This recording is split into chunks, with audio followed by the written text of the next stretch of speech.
جو مال ماں باپ اور رشتہ دار چھوڑ مریں، تھوڑا ہو یا بہت، اس میں مردوں کا بھی حصہ ہے اور عورتوں کا بھی۔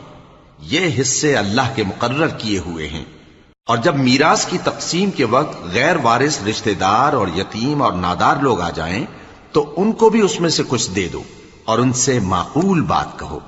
اور ایسے لوگوں کو ڈرنا چاہیے جو ایسی حالت میں ہوں کہ اپنے بعد ننھے ننھے بچے چھوڑ جائیں اور ان کو ان کی نسبت خوف ہو کہ ہمارے مرنے کے بعد ان بیچاروں کا کیا ہوگا۔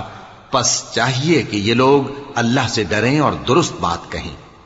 جو لوگ یتیموں کا مال ناجائز طور پر کھاتے ہیں وہ اپنے پیٹ میں آگ بھرتے ہیں اور ضرور دوزخ میں ڈالے جائیں گے۔